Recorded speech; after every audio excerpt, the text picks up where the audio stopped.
하나님께서 저희에게 하나님의 은혜와 주님의 사랑을 부어주시니 감사를 드립니다. 저희가 삶을 살아가는 과정 속에 하나님께서 저희들에게 주시는 하나님의 음성을 조차 건전하게 하나님 신앙생활을 할 수 있는 길을 저희에게 열어주십니다. 그렇게 하나님을 알고 그렇게 하나님을 알고 하나님 안에 살아가는 삶의 과정 속에서 주님, 우리의 삶이 우리 하나님에 대한 신앙과 맞물려 하나님이여 정말 밸런스되어 있는 삶을 우리가 하나님 앞에 걸어가는데 부족함이 없도록 아버지여 도우시고 인도하여 주옵소서. 주님께서 저희들에게 주님의 사랑을 더하여 주시니 감사합니다. 하나님께서 저희에게 주시는 하나님의 은혜가 하나님 순간순간 우리의 삶을 채우고 우리의 삶을 붙들 수 있는 그런 하나님의 사람들이 될 수 있기를 소망합니다. 위로하시고 평안 주시고 응답하여 주옵소서. 모든 말씀 예수님 이름으로 기도드립니다. 아멘. 하나님께서 우리에게 주시는 말씀을 함께 읽습니다. 창세기 40장 9절부터 23절까지의 말씀입니다. 창세기 40장 9절부터 23절까지의 말씀, 우리 같은 목소리로 읽도록 합니다. 함께 읽지요. 시작. 술 맡은 관원장이 그의 꿈을 요셉에게 말하여 이르되 내가 꿈에 보니 내 앞에 포도나무가 있는데 그 나무에 3가지가 있고 싹이 나서 꽃이 피고 포도송이가 익었고 내 손에 바로의 잔이 있기로 내가 포도를 따서 그 즙을 바로의 잔에 짜서 그 잔을 바로의 손에 들였노라. 요셉이 그에게 이르되 그 해석이 이러하니 3가지는 사흘이라. 지금부터 사흘 안에 바로가 당신의 머리를 들고 당신의 전직을 회복시키시리니 당신이 그 전에 술 맡은 자가 되었을 때에 하던 것 같이 바로의 잔을 그의 손에 드리게 되리이다. 당신이 잘 되시거든 나를 생각하고 내게 은혜를 베풀어서 내 사정을 바로에게 아뢰어 이 집에서 나를 건져주소서. 나는 히브리 땅에서 끌려온 자요 여기서도 옥에 갇힐 일은 행하지 아니하였나이다. 떡 굽는 관원장이 그 해석이 좋은 것을 보고 요셉에게 이르되 나도 꿈에 보니 흰떡 3광주리가 내 머리에 있고 맨 윗 광주리에 바로를 위하여 만든 각종 구운 음식이 있는데 새들이 내 머리의 광주리에서 그것을 먹더라. 요셉이 대답하여 이르되 그 해석은 이러하니 3광주리는 사흘이라. 지금부터 사흘 안에 바로가 당신의 머리를 들고 당신을 나무에 달리니 새들이 당신의 고기를 뜯어 먹으리이다 하더니 제3일은 바로의 생일이라. 바로가 그의 모든 신하를 위하여 잔치를 베풀 때에 술 맡은 관원장과 떡 굽는 관원장에게 그의 신하들 중에 머리를 들게 하니라. 바로의 술 맡은 관원장은 전직을 회복하며 그가 잔을 바로의 손에 받들어 드렸고 떡 굽는 관원장은 매달리니 요셉이 그들에게 해석함과 같이 되었으나 술 맡은 관원장이 요셉을 기억하지 못하고 그를 잊었더라. 아멘. 어제 나타났던 술 맡은 관원장과 떡 맡은 관원장 이 두 사람의 꿈의 이야기가 오늘 나타나게 되고요. 그리고 오늘은 그 꿈이 어떤 해석이 되었는가, 어떻게 이 요셉이 해석하였는가, 그리고 그 꿈대로 이루어지는 모습까지를 우리에게 보여주고 있습니다. 어제는 꿈을 꾸었다라는 이야기까지만 했죠. 그렇죠? 그렇지만 오늘은 그 꿈이 무엇인지 그리고 그 꿈을 해석해주는 이야기까지 우리에게 들려주고 있습니다. 당시 이집트는 요셉만 그랬던 것이 아니라 정말로 많은 사람들이 이렇게 꿈을 해석하는데 탁월한 사람들이 많았던 그런 곳이 바로 이집트였습니다. 이집트는 이 점성술 같은 것들 이런 것들이 굉장히 발달되어 있었고요. 그리고 그곳에서는 이렇게 꿈을 해석하는 것으로 인해서 그 사람의 운명을 점치는 일들이 굉장히 횡행했던 곳이 바로 이집트라는 곳이었습니다. 그렇기 때문에 꿈을 꾸고 꿈을 해석하는 것이 그렇게 막 드물지 않은 그런 시절을 이들은 살고 있었었죠. 그래서 아마 이 술 맡은 관원장과 떡 맡은 관원장이 꿈을 꾸고 난 다음에 이게 무슨 일인가라고 이야기를 하면서 자기의 꿈을 해석하려는 마음을 가지게 되었던 것 같기도 합니다. 꿈을 해석한다라고 이야기하는 것은 여러분 꿈을 해석하는 것이 사실이다 아니다라는 것을 알게 되는 때는 언제 그것을 알게 되냐 하면 그것이 이루어지는가 이루어지지 않는가라는 걸 보고 난 다음에야 알게 되는 것을 보게 됩니다. 우리가 꿈을 해석한다. 우리 요즘도 왜 그런 것들이 많잖아요. 그렇죠? 꿈으로 해서 이렇게 하나님께서 나에게 주시는 음성들을 들으시는 분들도 있잖아요. 그렇죠? 그런데 그런 이야기들은 항상 그것이 이루어지고 난 다음에야 안다라는 게 그 응답의 그 응답이다라는 것을 우리가 볼 수 있게 되지요. 그러니까 이루어지기 전에는 잘 모르는 겁니다. 꿈이라는 거는 그런 거지요. 이때 당시는 꿈이 이렇게 많은 사람들에게 펼쳐져 있었고, 그리고 그 꿈을 통해서 하나님께서는 자기의 말씀도 많이 전해주시고 그렇게 하셨던 것 같습니다. 왜 이때는 그렇게 하셨을까? 그 이유는 사실은 너무 간단하고도 당연해 보입니다. 그때까지는 하나님께서 자기에 대한 이야기를 말씀으로 써서 준 일이 없기 때문에 그렇습니다. 우리가 사람들이 이렇게 객관적으로 자기의 손에 들고 이것이 하나님의 말씀이다라고 이야기할 수 있는 것이 전혀 없던 상황이었죠. 그렇기 때문에 하나님께서는 말씀이 아닌 다른 무엇인가로 사람들에게 이야기할 필요가 있으셨을 거예요. 그래서 여러 가지를 사용을 하셨던 것 같습니다. 구약 성경을 바라보면 그 중에 하나가 굉장히 많은 경우에 사용되었던 게 이 꿈이라고 이야기하는 것인 것 같아요. 하지만 하나님의 말씀이 이 세상에 우리에게 주어지고 난 다음에는 좀 다른 이 모습이 펼쳐지는 것을 보게 됩니다. 하나님께서는 지금도 여전히 꿈으로 이야기하실 때가 있지만 우리는 하나님의 말씀을 듣고 하나님께서 나에게 인도하시는 삶의 방향을 하나님의 말씀에서 보아 나가는 게 가장 합당하다라고 생각하는 것이 너무나 옳습니다. 우리의 삶에서 항상 이 말씀 중심의 신앙, 이것을 가지고 살아가는 게 얼마나 중요한지 모르는 것 같아요. 하나님의 말씀을 중심으로 우리의 신앙생활을 하지 않으면 우리의 신앙생활은 거의 대부분 편향되게 되어 있습니다.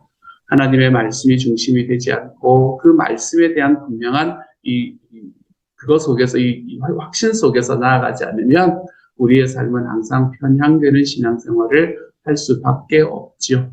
뭔가 신비로운 것을 찾아다니는 사람들이 이 세상에는 참 많습니다. 무엇인가 신비로운 것, 무엇인가 내가 이전에 경험해보지 못했던 것들, 이런 것들을 찾아가는 사람들이 굉장히 많습니다. 하지만 하나님께서는 우리에게 무언가 신비한 것으로 전해주시기보다는 우리가 그동안에 너무나 익숙했던 것으로 하나님의 말씀을 전하시기로 선택하신 분이 하나님이시죠. 하나님의 말씀은 거기에 더해지는 게 없지 않습니까? 그렇죠? 하나님께서 우리에게 주시는 성경의 말씀, 이 신구약 66권의 말씀은 거기에 더 이상 더해질 것이 없습니다. 무엇인가 신기한 것이 그 안에 들어갈 수도 없고 무언가 특별한 것이 그 안에서 다시 나타나지도 않습니다. 거기에 다른 누군가의 생각이 있다고 해서 거기에 말씀이 더해지는 것도 아니고 누군가의 경험이 있기 때문에 그 말씀이 빠지는 것도 아닙니다. 그렇기 때문에 우리는 그 말씀 속에서 하나님께서 우리에게 주시는 어쩌면 굉장히 진부해 보이는 듯하기도 하고 뭔가 특별하지 않은 것처럼 느껴지는 것 같기도 하는 그 말씀을 통해서 하나님께서는 우리에게 하나님의 계획과 하나님의 마음을 전해주시기를 원하셨다는 거예요. 하나님의 말씀이라는 것은 별단코 하나님의 말씀이라는 것은 누구나에게 전해지기 쉽게 쓰여진 것이지 이 말씀에는 뭔가 특별한 의미가 있는 것이 아니라는 것을 여러분이 분명히 아실 필요가 있습니다. 하나님의 말씀은 무언가 신비한 지혜가 그 안에 숨겨져 있는 게 아닙니다.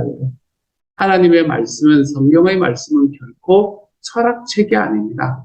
그것을 읽고 또 읽고 그것을 분석하고 또 분석해서 그 안에서 다른 사람에게는 나타나지 않았던 나만의 특별한 의미를 찾아내는 것, 성경은 그렇게 읽은 책이 아닙니다. 성경은 우리에게 어떤 책이라고 말씀을 이야기하나 하면 성경은 너희에게 유익한 책이다 라고 이야기를 하지 성경은 그 안에 있는 무언가 특별한 이 영적인 의미를 발견해야 되는 책이다 라고 이야기하지 않습니다. 여러분의 주변에서 혹시나 누군가 무슨 다른 사람들이 알지 못하고 교회가 깨닫지 못하는 특별한 영적인 의미를 네가 아느냐라는 이야기하면 아, 이단이구나 생각하시면 됩니다. 멀리 하시면 돼요. 뭔가 내가 가지고 있었던 특별한 이런 경험들, 그 특별한 경험들에 대한 이야기들을 계속하는 사람들이 있으면 이단에 가까우시구나라고 생각하시면 됩니다. 위험하구나라고 생각을 하시면 돼요. 하나님께서는 자기의 말씀을 우리에게 뭔가 특별한 지혜로 그렇게 깨달을 수 있도록 주시지 않으셨습니다. 이 신약의 교회가 세워지고 난 다음에요. 신약의 교회가 세워진 후에 첫 번째 이단이 생겨났습니다. 우리 신약 성경에서도 이 첫 번째 이단에 대해서 계속해서 경고하고 있는 말씀을 주고 있는데요. 신약 성경이 쓰여지는 그때, 초대교회가 세워진 때에 그때 생겨났던 첫 번째 이단, 그것이 무엇인가 하면 소위 말하는 영지주의라는 이단입니다. 영지주의라고 할 때 영지라는 것은 영지버섯을 이야기하는 게 아니고요. 여기는 영지, 영적인 지혜라는 것을 이야기합니다. 이 사람들은 무슨 이야기를 하나 하면 너희가 하나님의 말씀을 들었지, 예수님께서 어떤 이야기를 하는 이야기를 들었지, 하지만 너희가 생각하는 것은 다 거짓된 이야기지. 표면적인 것만 깨닫는 이 어리석은 인간들. 우리가 그러한 것들을 다 넘어서는 우리만이 알고 있는 영적인 지혜를 보여주마. 이렇게 이야기하면서 사람들에게 다가가던 그런 이 이단이 영지주의라는 이단이었습니다. 이들은 예수님의 이야기를 하던 사람이었어요. 이들은 예수님이 어떤 분이신지에 대해서 알고 그분의 스토리를, 그분의 말씀을 계속해서 이야기하던 사람이었습니다. 그렇지만 이들은 어떤 이야기를 하냐 하면 그럼에도 너희는 그것을 깨닫지 못하지. 그러니까 영적인 지혜, 깊은 영적인 지혜를 받으려면 우리에게로 와서 우리와 같은 그게 되어야 한다라고 이야기를 했던 사람들이 바로 영지주의입니다. 이 영지주의라는 게 굉장히 신비하게 느껴졌겠죠. 그때 당시에는. 그렇죠? 그러니까 교회에 있는 사람들이 그쪽으로 많이 몰리기 시작합니다. 요즘에 신천지 같은 거겠죠. 요즘에 이단이 생기면 뭔가 특별한 게 있어 보이지 않습니까? 그렇죠? 평소 교회에서 듣지 못했던 이야기들을 그곳에 가면 들려주거든요. 얼마나 혹하게 됩니까? 그런 이야기들의 사람들이 계속해서 빠져들어가게 되었던 시절이 바로 영지주의가 있던 시대였습니다. 요즘의 시대는 다릅니까? 요즘도 이 영지주의적인 이단들이 얼마나 많은지 모릅니다. 교회 다니는 사람들만 향해서 전도하는 사람들이 있습니다, 여러분. 교회 다니는 사람들만을 위해서 전도하고, 그리고 그 교회를 어떻게 하면 뒤집어 엎을까? 어떻게 우리의 소유로 만들까라는 것으로 항상 고민하고 기도하는 사람들이 있습니다. 그 사람들이 바로 영지주의적인 이단들인 것이지. 저 사람들이 아는 것들 다 저것밖에 알지 못한. 그러니까 우리가 우리의 깊은 영적인 지식으로 그들을 깨닫게 만들어줘야 되겠다. 이런 생각을 하는 것. 그것이 바로 영지주의적인 이단으로 지금도 활동하는 사람들인 것이죠. 그런데 하나님의 말씀은 절대로 이렇게 영지로 우리에게 다가오는 게 아니라고 말씀드렸어요. 그렇죠? 하나님의 말씀은 가장 쉽게 다가옵니다. 하나님의 말씀은 말씀을 읽은 대로 순종하려는 사람에게는 얼마나 큰 유익으로 다가오는지 몰라요. 하나님의 말씀을 읽고 그 말씀이 나한테 좀 그거 하면 제쳐버리고, 그리고 그 말씀이 나한테 좀 맞으면 그것을 딱 붙잡아서 하나님 이렇게 말씀하시지 않으셨습니까? 라고 이야기하고 그 뒤에 있는 이야기는 잊어버리려는 그러한 삶이 아니라 하나님의 말씀을 읽는 그대로 내 삶 속에서 살아보려고 하는 사람에게는 하나님의 말씀은 얼마나 유익한지 모릅니다. 이것은 우리가 꿈으로 경험하는 것, 우리가 뭔가 특별한 경험으로 경험하는 것과는 차원이 다른 이야기입니다. 그렇기 때문에 하나님의 말씀은 운문이 아니라 산문이다. 저는 이렇게 이야기를 하는데, 이거는 하나님 말씀이 시로 적혀진 게 아니라 산문으로 적혀져 있다는 말이 아니라 소위 말해서 포에릭, 운문이라고 이야기하는 이 이야기는 뭔가 특별한 것을 이야기할 때 사용하는 단어입니다. 하지만 프로자익이라는 단어, 이 산문적이다라는 이 이야기는 뭔가 일상적이고 매일매일 일어나는 이런 좀 지루한 일, 이런 것들을 프로자익이라고 이야기합니다. 저는 하나님의 말씀은 프로자익이라고 생각합니다. 하나님의 말씀은 우리가 뭔가 그 안에서 특별한 것을 깨닫기 위한 뭔가 이 통로, 트리거가 되는 것이 아니라 내가 그 말씀을 읽었으면 읽은 대로 살아보는 삶, 그게 프로자익이잖아요. 나의 일상과 연결이 되어 있는 삶. 그래서 매일매일 그냥 내 삶 속에서 그냥 경험하고 살아보려고 노력하기 때문에 그냥 유익해지는 것. 그것이 바로 하나님의 말씀이라고 이야기할 수 있는 겁니다. 그러므로 하나님의 말씀을 따라 살아간다라는 것은 어떤 때는 좀 너무 이게 특별하지 않을 수가 있습니다. 하나님의 말씀을 쫓아 살아가보고 그 삶 속에서 유익을 누린다라는 것은 그냥 우리의 일상생활을 살아가는 것이지. 하나님께서는 그렇게 우리에게 하나님의 말씀을 주시는 것을 주저하지 않으셨습니다. 어디서 우리가 그것을 알 수 있는가? 우리가 하나님의 말씀이 이렇게 모든 사람에게 주시기 위해서였다라는 걸 알 수 있는 것은 이 신약 성경이 어떤 언어로 쓰여졌는가를 보면 금방 알 수 있죠. 생명의 삶을 할 때 제가 첫 시간에 여러분에게 이야기하는 이야기지 않습니까? 그렇죠. 하나님의 말씀, 이 신약 성경은 그 쓰여진 글씨가 그림 어떤 글로 쓰여졌나, 어떤 언어로 쓰여졌나 하면 그리스어로 쓰여졌습니다. 근데 그리스어에는 크게 두 가지가 있죠.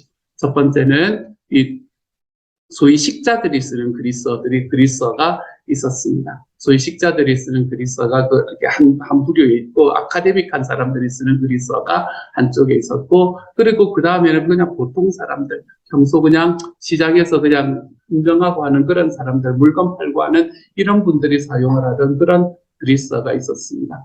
하나님께서 자기의 신약 성경, 자기의 말씀이 신약 성경을 쓰실 때 어떤 언어를 사용하셨을까요? 하나님께서 뭐가 그렇게 지식이 딸리시고 뭐가 그래서 이 소위 식자들의 언어를 사용하지 않으실 이유가 뭐가 있었겠습니까?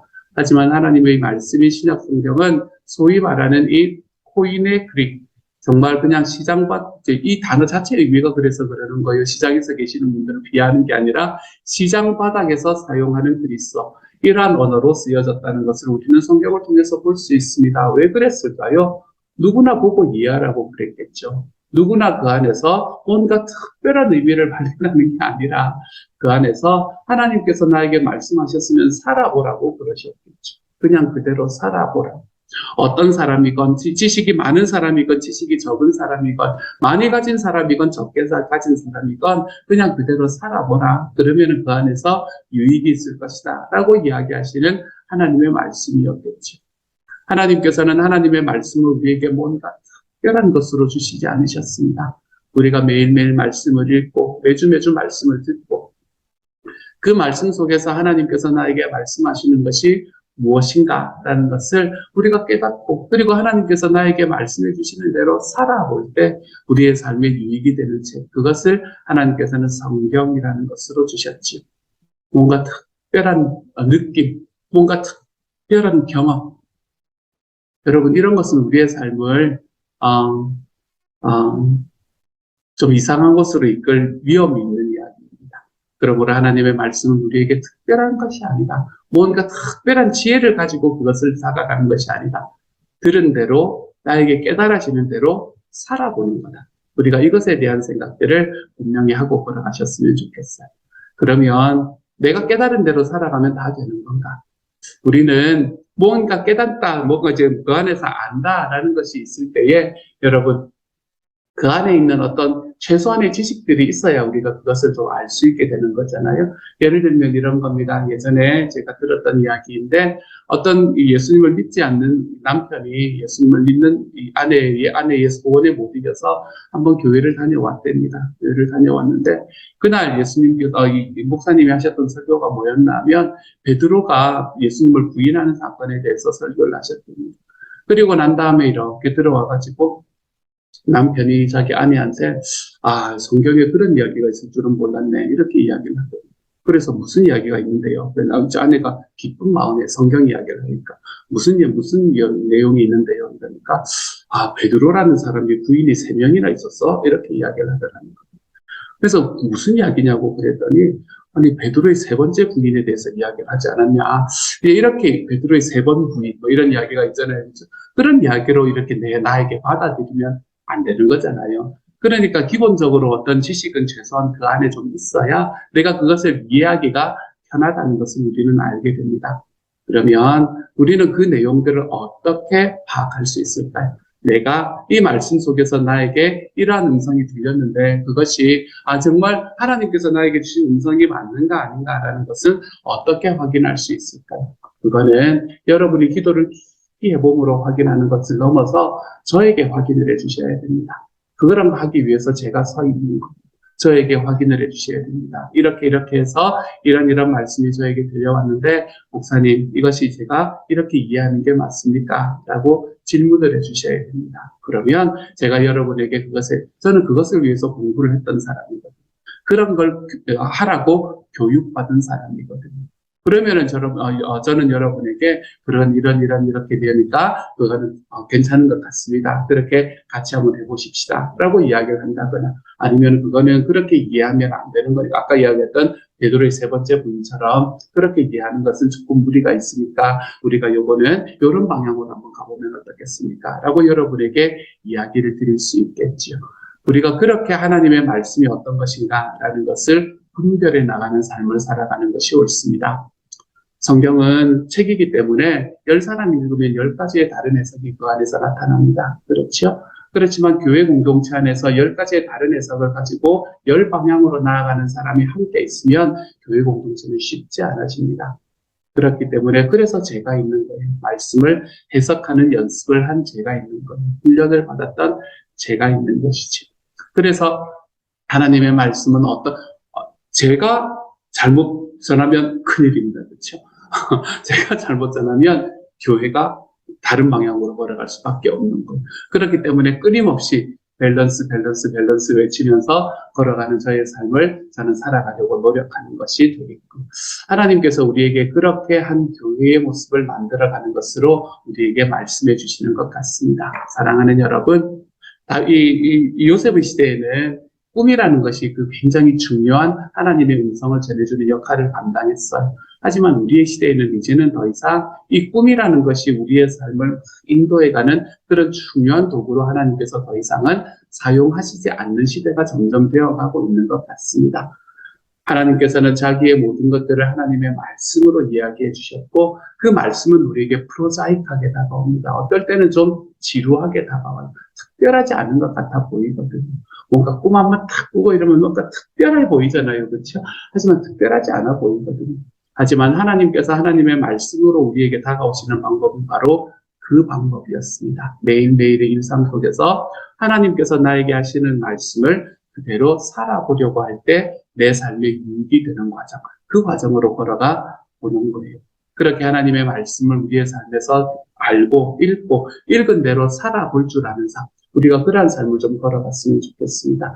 여러분의 삶 속에서 말씀을 읽은 뒤에 이 말씀이 나에게 이렇게 살라고 이야기하는 것 같은데 이게 맞는가? 라는 확신이 들지 않으시거나 아니면 그것에 대한 검증이 필요하시면 저에게 찾아오시면 됩니다. 그것이 바로 교회라고 이야기하는 것의 핵심이 되는 것이죠. 요즘에는 그런 이야기가 있더라고요. 이 예배 유목민이라는 말이 있더라고요. 예배 유목민. 온라인 예배가 드리기 시작하면서 예배 유목민들이 점점 늘어나고 있다고 합니다. 예배 유목민은 뭔가 하면 적은 데가 이 교회에 두고 있는데 다른 교회 목사님 설교 자꾸 듣는 예배 유목민. 적은 데가 이곳에 있는데 자꾸 좋다는 목사님들 설교가 막 듣는 거예요. 유튜브라는 게 얼마나 좋습니까? 그렇지? 그렇게 살아가다 보면은 우리의 마음이 언제나 양쪽으로 나뉘어질 수밖에 없습니다. 뻔한 이야기잖아요. 그렇지? 요즘에 뭐 잘잘법 이런 것들 우리 이야기하시는 분 좋은 겁니다. 여러분 그 안에서 우리가 저도 굉장히 많은 것들을 얻게 되는 그런 과정인 것 같아요. 하지만 우리가 이런 예배의 유목민으로 살아가는 것이 아니라 하나님의 말씀이 있고 그 하나님의 말씀이 나에게 다가왔을 때 어떠한 방향으로 내가 걸어가면 좋겠는가라는 이야기는 교회 공동체 안에서 이해가 되는 것이 맞다라고 이야기하는 것이 하나님께서 초대교회에서 예수님의 그거를 좇아서 만들어진 초대교회 속에서 이루어지는 이야기들 속에서 우리가 볼 수 있는 이야기이기도 하죠. 사랑하는 여러분, 하나님은 지금은 말씀으로 이야기해 주십니다. 이 하나님의 말씀에 좀 확신하며 살아가 볼 수 있는 저와 여러분이 되어갔으면 좋겠습니다. 이 말씀이 나에게 다가왔을 때 이 말씀이 나에게 맞는가? 라는 것은 혼자 판단하지 마시고 공동체 안에서 함께 판단하면서 걸어가시기를 소망합니다. 그러기 위해서 제가 있는 거고 그러기 위해서 제가 여러분의 목사가 되어 있는 것이기 때문에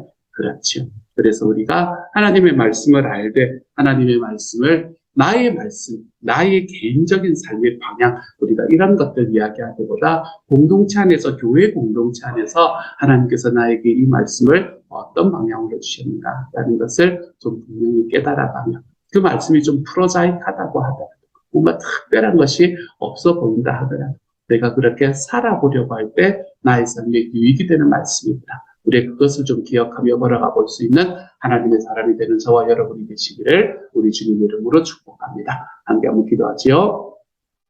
사랑하는 하나님, 하나님께서 은혜를 다해 주셔서 감사합니다. 요셉의 때에 꿈으로 말씀하셨던 하나님이 계셔서 감사합니다. 우리 때에는 하나님의 말씀으로 이야기하시는 하나님이 계셔서 너무나 감사를 드립니다. 사랑하는 주님, 정말 하나님의 말씀 앞에 섰을 때에 우리의 일상생활 속에서 프로자이크하지만 우리에게 늘 말씀해 주시는 하나님을 기억할 수 있도록 주여 도와주시고 그 주님의 말씀이 나의 삶에 맞는가 옳은가라는 것을 하나님이여 공동체가 함께 판단해가며 걸어가보는 하나님 그러한 하나님의 교회가 될 수 있도록 주님께서 도와주옵소서. 하나님 정말 이 예배의 유목민, 신앙의 유목민이 되는 것이 아니라 하나님이여 정말 하나님께서 말씀하신 하나님께서 세우시기를 소망하는 정말 하나님의 교회, 내가 세워가는 나의 하나님의 교회, 나의 교회이자 하나님의 교회, 하나님의 이 공동체 안에서 우리가 하나님의 말씀을 붙들고 하나님의 말씀을 이해하고 하나님 앞에서 함께 걸어가 볼 수 있는 주님의 사람이 될 수 있도록 주께서 도우시고 함께하여 주옵소서. 모든 말씀 우리 주님 예수님 이름으로 기도드립니다. 아멘. 하늘에 계신 우리 아버지여, 이름이 거룩히 여김을 받으시오며 나라의 마옵시며 뜻이 하늘에서 이룬 것 같이 땅에서도 이루어지이다. 오늘날 우리에게 일용할 양식을 주옵시고 우리가 우리에게 죄 지은 자를 사하여 준 것 같이 우리 죄를 사하여 주옵시고 우리를 시험에 들게 하지 마옵시고 다만 악에서 구하옵소서. 대개 나라와 권세와 영광이 아버지께 영원히 있사옵나이다. 아멘.